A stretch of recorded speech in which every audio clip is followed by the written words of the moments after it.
औज़ुबिल्लाहिमिनश्शैतानिर्रजीम बिस्मिल्लाहिर्रहमानिर्रहीम।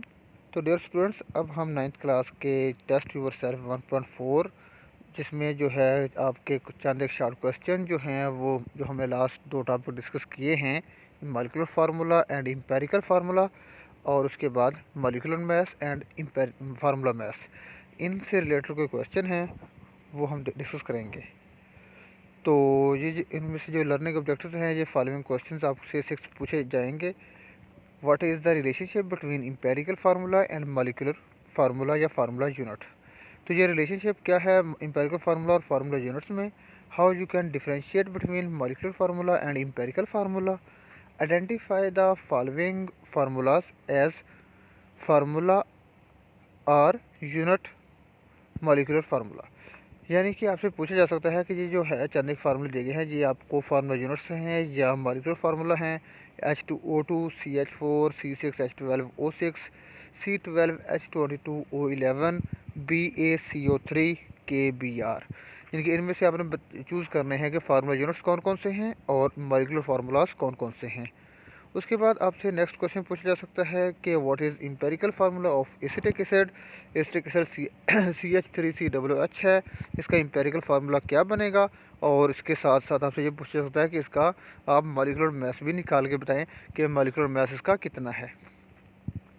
उसके बाद एक और क्वेश्चन है कि calculate the formula mass of Na2SO4 ZnSO4 and CuSO4। यानी कि सोडियम सल्फेट, जिंक सल्फेट और कॉपर कार्बोनेट, इनके आपने बताने हैं कि फार्मूला मैसेज क्या क्या आते हैं। तो चलते हैं इनके आंसर्स की तरफ। What is the relationship between empirical formula and formula unit. यानी कि फार्मूला यूनिट और एम्पेरिकल फार्मूला के में क्या रिलेशनशिप है। तो सबसे पहले तो ये है कि empirical formula shows simple whole number ratio of atoms in a compound. यानी कि हमें पता है कि एक कंपाउंड के अंदर जो है एटम्स की सिंपल होल नंबर रेशियो को रिप्रेजेंट करने वाले फार्मूले को एम्पेरिकल फार्मूला कहा जाता है। जबकि formula unit is simple whole number ratio of ions in compound. यानी कि हम ये जानते हैं कि जो आयनिक कंपाउंड है हमारे पास, उसके अंदर जो आइंस होते हैं उसकी सिंपल होल नंबर रेशियो को शो करने वाले फार्मूले को उसका फार्मूला यूनिट बोलते हैं। तो यहाँ पे एक बात क्लियर हो गई कि फार्मूला जो एम्पेरिकल फार्मूला होता है वो एटम्स के लिए होता है और एटम की सिंपल होल नंबर रेशियो को रिप्रेजेंट करता है, और फार्मूला यूनिट आइंस की सिंपल होल नंबर रेशियो को रिप्रेजेंट करता है। नंबर सेकंड पे है कि empirical formula is for covalent compound having molecular nature. यानी कि एम्पेरिकल फार्मूला जो होता है वो कोवलेंट कंपाउंड के लिए होता है जिनकी मॉलिक्यूलर नेचर होती है, जो मॉलिक्यूलर फॉर्म में पाए जाते हैं। While that a formula unit is for ionic compound with 3 dimensional structure. यानी कि जो आयनिक कंपाउंड होता है वो ऐसे मतलब है कि आयनिक कंपाउंड होते हैं वो 3 डायमेंशनल स्ट्रक्चर होती है उनकी, उनके अंदर उनके हर आइंस के गिर्द तीनों डायरेक्शंस में डिफरेंट आइंस लगे हुए होते हैं, तो उसकी मतलब नेचर को रिप्रेजेंट करता है। दोनों में जो है कि सिमिलरिटी क्या है कि दोनों ही सिंपल होल नंबर रेशियो को रिप्रेजेंट करते हैं, लेकिन डिफरेंस ये था कि वो एटम्स की और वो आइंस की रिप्रेजेंट करता है, और एम्पेरिकल फार्मूला जो है वो मॉलिक्यूलर के लिए होता है जबकि फार्मूला यूनिट आयनिक कंपाउंड के लिए होता है। नेक्स्ट क्वेश्चन है कि how you can differentiate between molecular formula and empirical formula. Molecular formula और एम्पेरिकल फार्मूला में आप डिफरेंशिएट कैसे कर सकते हैं। सिमिलरिटी नहीं पूछी कि डिफरेंस पूछा गया है, तो इसमें हमने लिखा है सबसे पहले कि molecular formula show actual whole number ratio while that of empirical formula show simple whole number ratio of atoms in a molecule. यानी कि जो मॉलिक्यूलर फार्मूला होता है वो हमने टॉपिक्स में डिस्कस किया भी था कि जो एटम्स की एक्चुअल होल नंबर रेशो को रिप्रेजेंट करता है जो कि एक कंपाउंड में पाए जाते हैं, जबकि जो एम्पेरिकल फार्मूला है वो सिंपल होल नंबर रेशो को रिप्रेजेंट करता है। Molecular formula show all number of atoms, मतलब है कि एक कंपाउंड के अंदर जितने भी एटम हैं वो मॉलिक्यूलर फार्मूला रिप्रेजेंट करता है, और एम्पेरिकल फार्मूला जो है वो इंडिकेट करता है ओनली एलिमेंट्स को कंपाउंड के अंदर। लाइक एस हम कहते हैं बेंजीन है, बेंजीन का मॉलिक्यूलर फार्मूला C6H6 है। तो इसका मतलब है कि उसके अंदर 6 कार्बन के और 6 ही हाइड्रोजन के एटम्स होते हैं, तो उसका एक मॉलिक्यूल बनता है जो कि मॉलिक्यूलर फार्मूला कहलाता है उसका। और जो एम्पेरिकल फार्मूला है वो CH है, मतलब है कि C एलिमेंट है कार्बन और H एलिमेंट है हाइड्रोजन, मतलब है दो तरह के एलिमेंट से मिलकर बना हुआ है जो कि एम्पेरिकल फार्मूला उसका रिप्रेजेंट कर रहा है। उसके बाद है molecular formula is simple multiple of empirical formula. हम ये भी जानते हैं कि हम एम्पेरिकल फार्मूला को किसी डिजिट से मल्टीप्लाई करते हैं तो वो उसका मॉलिक्यूलर फार्मूला बन जाता है।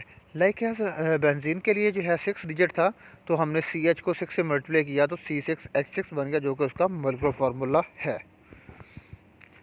Identify the following formulas as formula unit और मॉलिक्यूलर फार्मूला। तो आपने ये आइडेंटिफाई करना है कि ये जो फॉलोइंग कंपाउंड्स दिए गए हैं आपको, ये क्या हमारे पास फार्मूला यूनिट है या मॉलिक्यूलर फार्मूला है।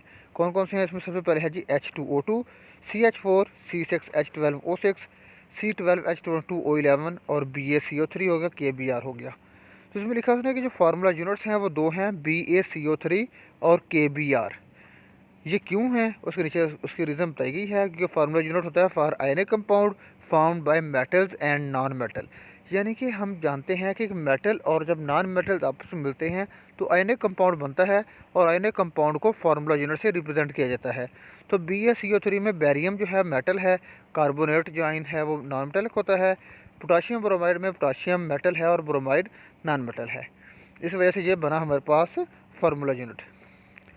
मॉलिक्यूलर फार्मूला H2O2 है, CH4 है, C6H12O6 ग्लूकोज हो गया, और C12H22O11। यहाँ पे H2O2 जो है वो हाइड्रोजन पेरोक्साइड है, CH4 benzene, CH4 sorry methane, और ग्लूकोज है C6H12O6, और सुक्रोज शुगर कहते हैं इसको, C12H22O11। ये सारे के सारे मॉलिक्यूलर फार्मूला हैं, क्योंकि मॉलिक्यूलर फार्मूला होता है फॉर मॉलिक्यूल जो कि found by non metals only. इनमें सारे एटम जो है वो जो एलिमेंट वाटर बना है, H2O2 बना है हाइड्रोजन पेरोक्साइड, मीथेन बनी है CH4, ये सारे के सारे एलिमेंट नॉन मेटल्स हैं। उसके बाद है कि what is empirical formula of acetic acid. हालांकि देखने में जो एसिटिक एसिड फार्मूला CH3COOH, हम ये देख सकते हैं कि इसकी कोई सिंपल होल नंबर रेशियो नहीं बन रही। देखने में तो ऐसे ऐसे जहर हो रहा है, लेकिन एक्चुअली ऐसा नहीं है। लिखा है ना कि empirical formula show simple whole number ratio of atoms, so we write atoms collectively as. यानी कि हमें जो है एटम्स की सिंपल होल नंबर रेशियो बताता है एक कंपाउंड के अंदर। तो हम टोटल जो है कि पहले एटम्स कैलकुलेट करेंगे कि इसके अंदर टोटल कितने कितने एटम मौजूद हैं।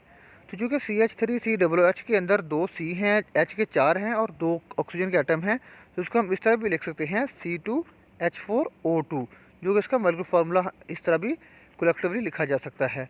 अगर हम C2H4O2 को देखें तो ये चूँकि 2 पे डिवाइड होते हैं, तो ये सारे जो डिजिट्स हैं इनको 2 पे डिवाइड कर देंगे, तो इसका सिंपल फार्मूला CH2O बन सकता है, जो कि इसका एम्पेरिकल फार्मूला कहलाएगा।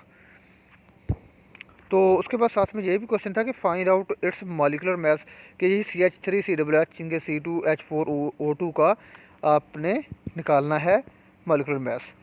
तो लिखा है हमारे पास कि चूँकि यहाँ पे 2 हाइड्रोजन के 2 कार्बन के एटम हैं, तो 2 into atomic mass of carbon plus 4 into atomic mass of hydrogen plus 2 into atomic mass of oxygen, तो ये आ जाएगा 2 इंटू 12 कार्बन का मास है, प्लस 4 इंटू 1 हाइड्रोजन का मास है, और प्लस 2 इंटू 16 जो कि ऑक्सीजन का मास है। इन सब को हम सम करेंगे तो 24 plus 4 plus 32 give us 60 AMU atomic mass unit, जो कि मॉलिक्यूलर मास या फार्मूला मास का यूनिट है। Calculate the formula masses of sodium sulphate Na2SO4, zinc sulphate ZnSO4 और कॉपर कार्बोनेट CuCO3। तो पहले आपको Na2SO4 का जो है फार्मूला मास कैलकुलेट करके बताया गया है कि 2 into atomic mass of sodium, क्योंकि सोडियम के हमारे पास 2 एटम हैं, plus atomic mass of sulphur एक ही है तो इसलिए हमने लिख दिया, प्लस 4 चूँकि 4 एटम है ऑक्सीजन के, तो 4 into atomic mass of oxygen. तो ये इनसे मल्टीप्लाई हो जाएगा 2 इंटू 23 जो कि एटॉमिक मास सोडियम का है, प्लस 32 सल्फ़र का, plus 4 into 16 atomic mass oxygen का है, तो वो से मल्टीप्लाई कर देंगे। तो ये 23 मल्टीप्लाई 2 46 प्लस 32 प्लस 16 मल्टीप्लाई 4 64, इन सबको सम किया 142 AMU, जो कि सोडियम सल्फेट का फार्मूला मास है। उसके बाद है ZnSO4 का फार्मूला मास, तो atomic mass of Zn plus atomic mass of S plus 4 into atomic mass of oxygen. तो Zn का मास जो है 65 होता है, प्लस 32 सल्फ़र का, प्लस 4 इंटू 16 ऑक्सीजन का, और 4 एटम है, तो 4 को 16 से मल्टीप्लाई किया 64, और सबको सम किया तो 261 हमारे पास आंसर 161 आंसर आता, सॉरी। तो ये हमारे पास ZnSO4 का 161 मास है। CuCO3 जो है हमारे पास कॉपर कार्बोनेट, तो atomic mass of copper plus atomic mass of carbon plus 3 atomic mass of oxygen. तो ये हमारे पास कॉपर का एटॉमिक मास चूँकि होता है 63.5 प्लस कार्बन का 12 प्लस 3 × 16 जो कि ऑक्सीजन का है।